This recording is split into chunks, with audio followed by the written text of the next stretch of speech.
You weren't as willing as you act like you are now in this regard. You knew you were being born with guidance, and you knew that while you were going to be exposed to contrast, that you would feel when you'd gone too far. You knew that your guidance system would let you know if you were reaching beyond the bounds that your inner being would be willing to go. You knew you weren't going to fall out of an airplane. You knew you were completely safe in the process of that. You were willing to come into a physical experience where you did not have that kind of control, because the expansion was the bigger prize. The eternal nature of your beingness mattered more to you than the security of staying the same.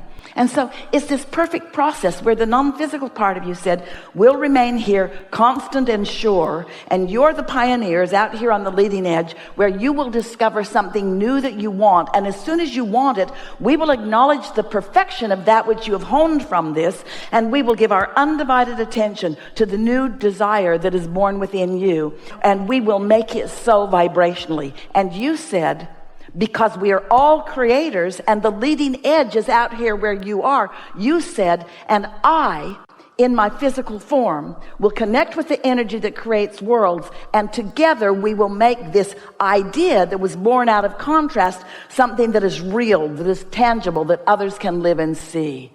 You get it? Out of war, you want peace. And out of a desire for peace, you discover a way to live it.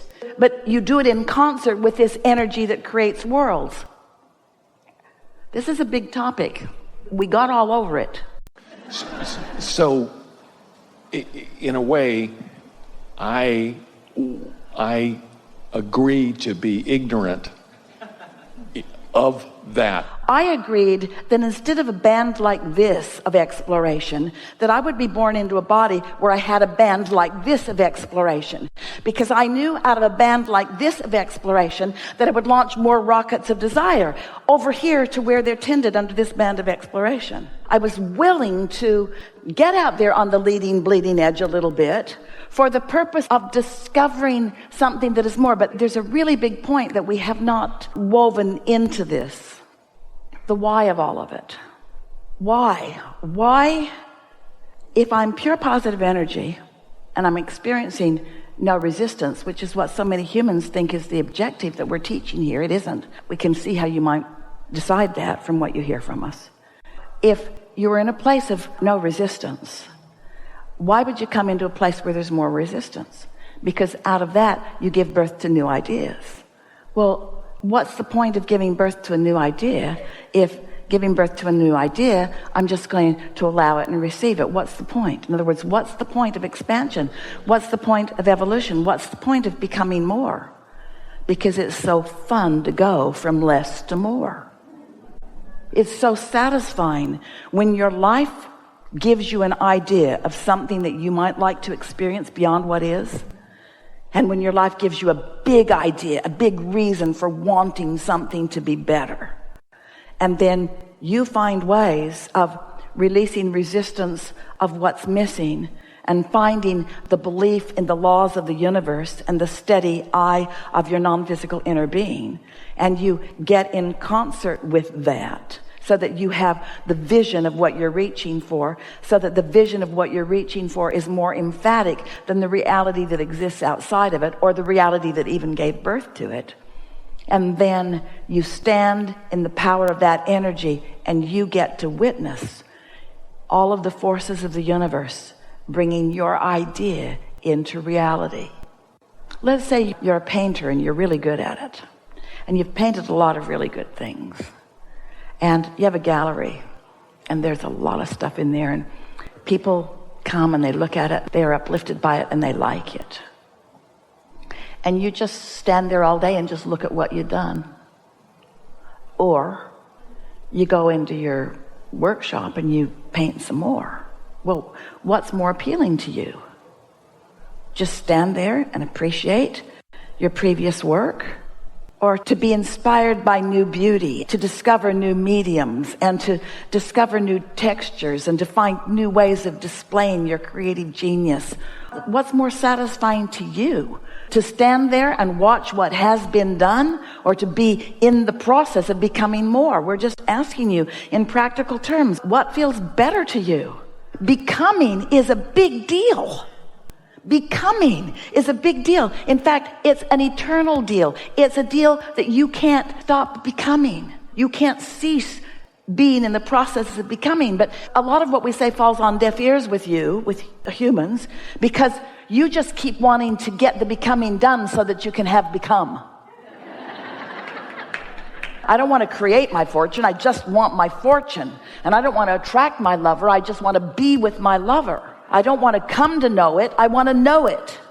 And we say, it's the becoming that is what life really is. The never-ending becoming. That's the juicy stuff. And so that's why physicality is so delicious, because in physicality, there's a start point. Here I am, and now what do I want? And life causes you to launch it whether you want to or not.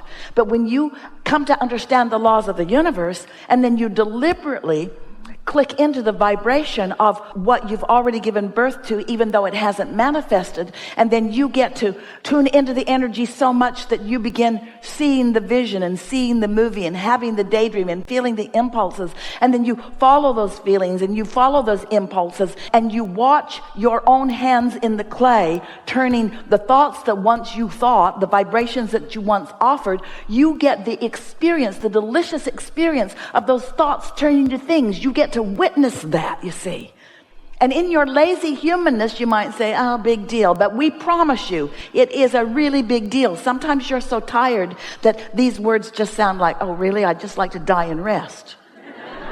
But what's making you tired is your own resistance. And when you discover the power of non-resistant thought, then you're going to explore the palette of diversity to which you are focused in a whole new way. You're going to love every single person that does every single weird thing. You're going to appreciate all the trouble that they make for each other, because it's the stuff that your new thoughts are made out of. You appreciate this broad palette of this physical experience, because out of it is born your dreams, to which you don't have access at first. But because you don't have access to it at first, it makes the discovering the access of it that much more sweet to you. It's like being really, really hungry before you eat, as compared to eating all day long and not wanting to eat anymore. You come with a hunger for the expansion of that which you are. And why is that hunger never satisfied? Why is that hunger to expand never satisfied? Because it's that good. In a sort of similar way, you might say, Esther says it often to her family and friends, I'm never going to be hungry again. And then they all laugh, because they know that isn't true. Because sometimes they eat and they are so satisfied. But isn't it nice that you become hungry again? Isn't it nice that the details of your body and the cellular machinations of your body are always putting you into a place where there is more desire for more? And while the analogy is not perfect, they never are. It's sort of like that.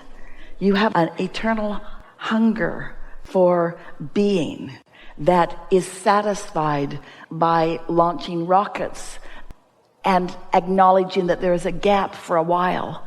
And then the satisfaction is in closing that gap and feeling the power of who you are.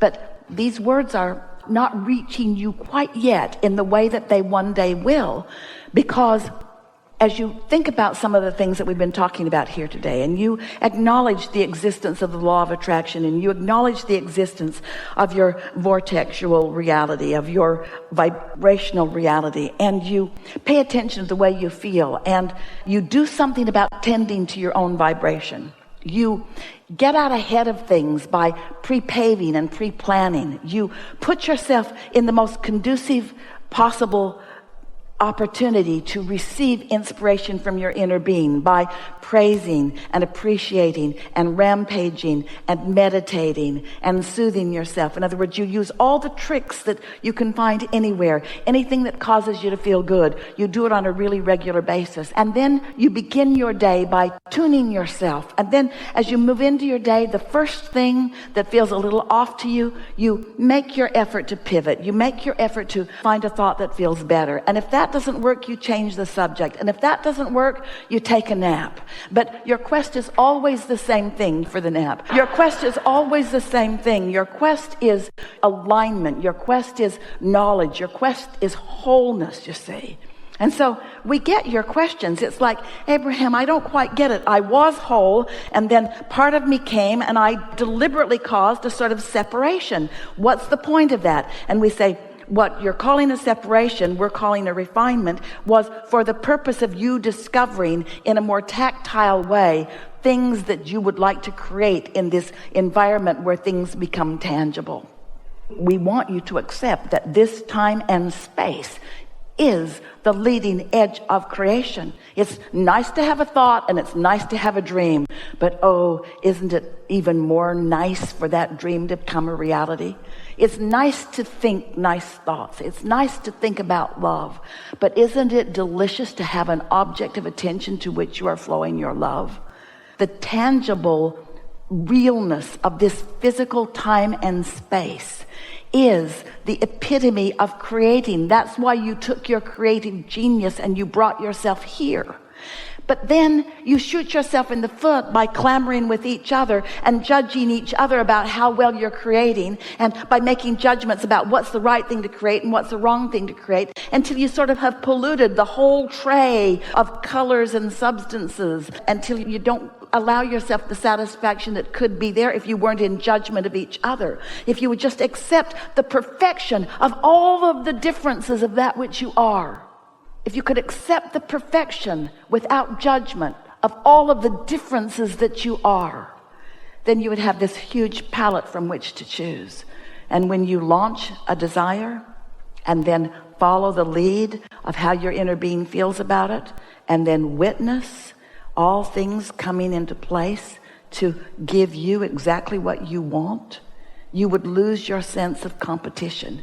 You would lose your sense of people getting more than their fair share of the pie. You would lose your sense of injustice. You would lose your sense of vulnerability. You would discover and practice and hone and own your sense of invincibility and of perfection and of worthiness. And you would feel satisfaction all of the days of this physical life, and you would set future generations up for more satisfaction as well. That's really what's going on here. Nothing is going wrong, except that you have temporary lapses in allowing yourself the satisfaction that is potentially here for you at all times. You could move from interest to being head over heels in love to being fascinated. The range of positive emotions is endless when you are tuned in, tapped in, turned on to who you really are. And so in a practical sense, when we say to you, we would like to help you to discover the awesome power of non-resisted thought, that means in very practical terms, we would like you to pick out a car and attract it to you. We would like you to pick out any amount of money that you want to be your basis of lifestyle and attract it to you. We would like you to pick out any number of variety of people and attract it to you. In other words, in very practical terms, we would like you to understand that this awesome power of non-resisted thought means you get to choose it, and it will come right to you if you don't have thoughts that counterbalance it. But you keep insisting on being human. You keep saying, no, we're supposed to struggle and sacrifice. We're not supposed to feel that good. And we say, where do you get that stuff? You're not getting any of it from your source energy. You don't want to measure your life by the degree to which you suffer.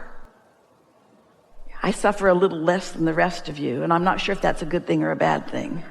I'm still suffering, don't get me wrong. Still not that good for me. I'm still suffering, but I don't think I suffer as much as the rest of you. Are you afraid to let yourself be exalted? Is that the real fear that you feel? Is it not fear of falling out of an airplane? Is it fear of not being who you really are?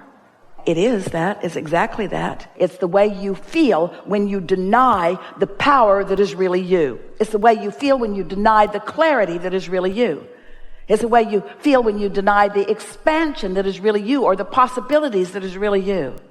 You're powerful beings. You want to know your power, and you want to exercise your power, and you want to acknowledge your power, and you want to add benefit to the world with your power, you see. You do. You want that, and nothing less than that will do for you. It just won't do. You stirred it up pretty good. Now get